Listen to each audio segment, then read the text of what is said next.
Hello friends, आप सभी का स्वागत है यूट्यूब चैनल विजेता कुल में। तो साथियों देखिए यहाँ पर साइनो और एंटोनिम जो हम प्रतिदिन डिस्कस कर रहे हैं, एक एक एक्सरसाइज आप सभी को प्रतिदिन मिलता है।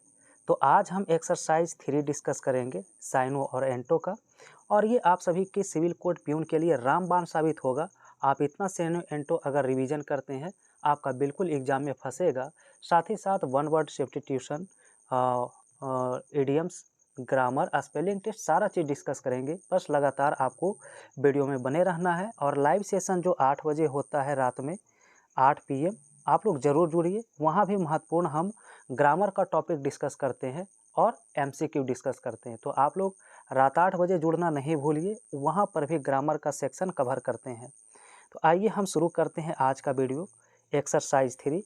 इससे पहले चैनल पर नए हैं, इसका 2 एक्सरसाइज अगर आपने नहीं देखा है तो प्लेलिस्ट में जाइए, बाकी का एक्सरसाइज कंप्लीट करिए। तो यहाँ पर आपको साइनो बताना है, सिमिलर वर्ड कौन सा बेस्ट एक्सप्रेस वर्ड कर रहा है ये बताना है। तो हमारा पहला प्रश्न आज का है, लिखा है रिसाइंड। तो रिसाइंड का मतलब होता है, नोट करेंगे, रिसाइंड का मतलब होता है रद्द करना, कैंसिल करना, रद्द करना, खारिज करना। तो रद्द करना का सही ऑप्शन ए में है कैंसिल, क्योंकि कैंसिल का मतलब होता है रद्द करना। दूसरा सवाल है, कहा गया है कि कॉनक्लेव का साइनो बताइए क्या होगा। तो फ्रेंड्स, कॉनक्लेव का मतलब होता है, नोट करेंगे, गुप्त सभा। क्या होता है? गुप्त सभा होता है। तो इसका सही आंसर जो हो जाएगा ऑप्शन ए हो जाएगा, प्राइवेट मीटिंग। क्या हो जाएगा? Private meeting. तीसरा नंबर सवाल में है रिप्रीजाल। रिप्रीजाइल का मतलब होता है प्रतिशोध लेना या बदला लेना, प्रतिशोध लेना या बदला लेना। तो 3 का करेक्ट आंसर साइनो में जो है वो बी ऑप्शन हो जाएगा, रिटेलिएशन। रिटेलिएशन का मतलब होता है बदला लेना। चलिए अगला सवाल 4 नंबर सवाल है, लिखा है सर्विट्यूड का साइनो क्या होगा, सिमिलर वर्ड क्या होगा। तो फ्रेंड्स, सर्विट्यूड का मतलब होता है गुलामी। इसका अर्थ क्या होता है सर्विट्यूड का? तो लिखेंगे गुलामी होता है। तो 4 का जो राइट आंसर है वो ऑप्शन डी हो जाएगा, बॉन्डेज। ठीक है। नेक्स्ट 5 नंबर सवाल में लिखा प्रोफाउंड का साइनो बताइए। तो प्रोफाउंड का मतलब होता है अत्यधिक गहरा या जटिल। क्या होता है? अत्यधिक गहरा या फिर अत्यधिक जटिल होता है प्रोफाउंड का मतलब। तो 5 का जो सही आंसर होगा आपका वो ऑप्शन डी हो जाएगा, एक्सट्रीम हो जाएगा। क्या हो जाएगा? एक्सट्रीम। चलिए नेक्स्ट 6 नंबर सवाल है, लिखा है एक्जो ऑर्बिटेंट। एक्जो ऑर्बिटेंट का सिमिलर वर्ड की बात करेंगे तो सबसे पहले याद रखिए, एक्जो ऑर्बिटेंट का मतलब होता है अत्यधिक होना। क्या होता है? अत्यधिक। और इसका जो सही ऑप्शन होगा यहाँ पर वो बी ऑप्शन होगा, एक्सेसिव होगा। ठीक है। और नेक्स्ट क्वेश्चन 7 नंबर सवाल है, जहाँ पर लिखा है बेनेवोलेंट, इसका सिमिलर वर्ड बताइए। तो बेनेवोलेंट का मतलब होता है परोपकारी या फिर दयालु। परोपकारी होना या दयालु होना, जिसके हृदय में दया है। सही आंसर इसका सिमिलर में बी होगा, चैरिटेबल होगा। क्या होगा? चैरिटेबल। चलिए आगे बढ़ते हैं 8 में, जहाँ पर लिखा है फरलॉ।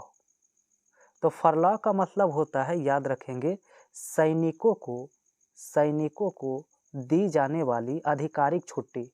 यानी सैनिकों को जो आधिकारिक तौर पर जो छुट्टी मिलता है उसी को फरलॉ के नाम से जानते हैं। तो 8 का राइट आंसर ए करना होगा, सोल्जर्स हॉलीडे। क्या होगा? सोल्जर्स हॉलीडे होगा सिमिलर वर्ड। क्वेश्चन 9 है, लिखा है कैवलकेड। क्या है?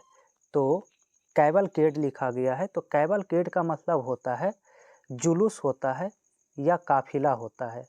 क्या होता है? जुलूस या फिर काफिला। सही आंसर इसका ए हो जाएगा, प्रोसेशन हो जाएगा।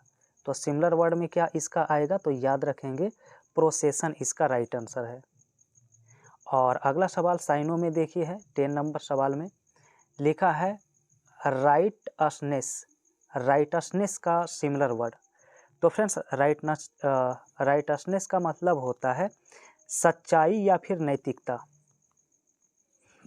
तो इसका मतलब है नैतिकता या फिर सच्चाई। तो इसके सिमिलर वर्ड में जो सही आंसर है वो ऑप्शन डी होगा, स्क्रूपुलसनेस होगा। क्या होगा, अस्क्रूपुलसनेस। तो करेक्ट आंसर डी हो गया। तो फ्रेंड्स साइनो का हमने एक्सरसाइज 3 कंप्लीट किया है। अब हमारा जो अगला एक्सरसाइज 3 आया है ये एंटोनिम का है। तो फ्रेंड्स हम प्रतिदिन सेट डिस्कस कर रहे हैं साइनो और एंटो का।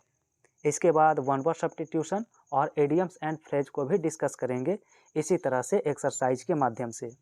तो चलिए एंटोनिम बताइए, यानी अपोजिट वर्ड, विलोम शब्द बताइए, उल्टा शब्द।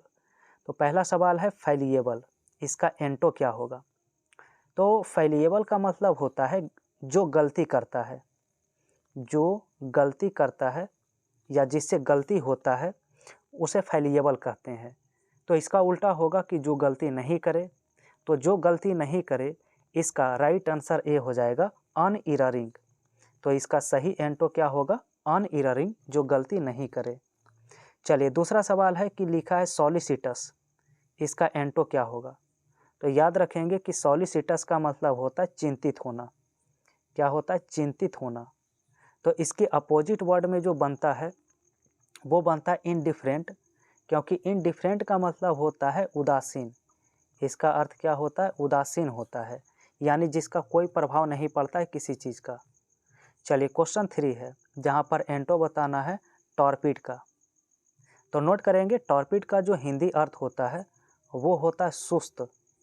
तो टॉर्पिड का सुस्त होता है तो इसका उल्टा फुर्तीला होगा, एक्टिव होगा। तो 3 का करेक्ट आंसर ए हो जाएगा, अलर्ट हो जाएगा, क्योंकि अलर्ट का मतलब क्या होता है, सचेत होना, सावधान होना। नेक्स्ट 4 नंबर सवाल, यहाँ पर लिखा प्रोग्रेसिवली का एंटो बताइए। तो फ्रेंड्स नोट करेंगे प्रोग्रेसिवली का मतलब होता है क्रमबद्ध, धीरे धीरे या क्रमबद्ध तरीके से, धीरे धीरे या फिर क्रमबद्ध तरीके से। तो इसका जो एंटो बनेगा वो बनेगा आपका ऑप्शन बी, एब्रप्टली, क्योंकि एब्रप्टली का मतलब होता है अचानक।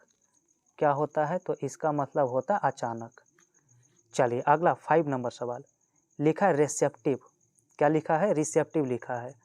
तो रिसेप्टिव का मतलब होता है ग्रहणशील।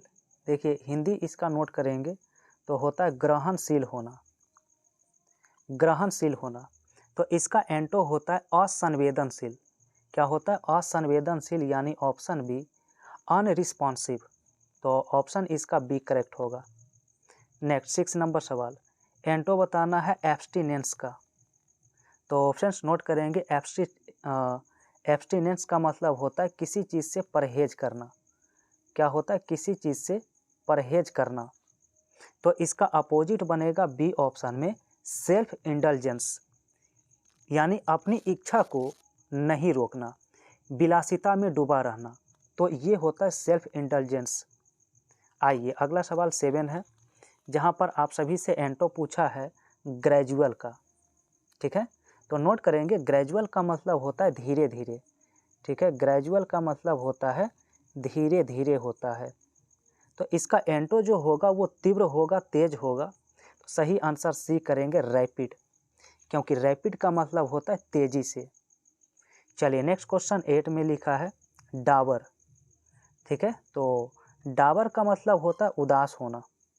डाबर का मतलब यहाँ पर उदास है। तो इसका अपोजिट क्या बनेगा, अपोजिट बनेगा चीयरफुल, क्योंकि चीयरफुल का मतलब होता है खुश रहने वाला। ठीक है, आइए अगला सवाल 9 है, एंटो बताना है स्ट्रेंज का। तो फ्रेंड्स नोट करेंगे स्ट्रेंज का हिंदी होता है अपरिचित होना या अजनबी। अपरिचित होना या फिर अजनबी, अनजान, इस तरह से होता है स्ट्रेंज का। तो 9 का जो अपोजिट बनेगा वो ऑप्शन डी हो जाएगा, वेल नोन, यानी कि जाना पहचाना। क्या हो जाएगा, जिसे आप जानते हैं, पहचानते हैं, उसे वेल नोन कहते हैं। और आज के सेट का अंतिम प्रश्न क्वेश्चन नंबर 10 लिखा है कि फ्लेजिंग। तो फ्लेजिंग का एंटो क्या होगा। तो फ्रेंड्स फ्लेजिंग का मतलब है अनुभवहीन होना। क्या होता है, तो नोट करेंगे अनुभवहीन होना या फिर नवसिखिया, नया नया जो होता है तो उसके पास कोई अनुभव नहीं होता है, फ्लेजिंग कहते हैं। तो इसका अपोजिट होगा अनुभवी होना, जिसके पास अनुभव है। तो ऑप्शन डी हो जाएगा एक्सपीरियंस्ड। तो एक्सपीरियंस्ड क्या होता है, अनुभवी होना। तो फ्रेंड्स देखिए प्रतिदिन आप सभी का हम साइनो और एंटो का महत्वपूर्ण एग्जाम ओरिएंटेड सवाल डिस्कस कर रहे हैं, कंटेंट। आप सभी को ये वीडियो कैसा लगा है कमेंट में ज़रूर बताइए। और फ्रेंड्स, आप सभी को वीडियो पसंद आया है तो वीडियो को लाइक ज़रूर कर दीजिए, शेयर कर दीजिए। पहली बार जुड़े हैं तो चैनल को सब्सक्राइब करिए। और लाइव सेशन आपका रात 8 बजे होता है, आप लोग इस सेशन में जुड़ना बिल्कुल मत भूलिए, क्योंकि आप सभी के लिए काफ़ी इम्पोर्टेंट सेशन होता है। तो फ्रेंड्स, इसी प्रकार से आप सभी को नेक्स्ट वीडियो में नए प्रैक्टिस सेट में साइनो और एंटो, वन वर्ड सब्स्टिट्यूशन और इडियम्स पे डिस्कस करेंगे।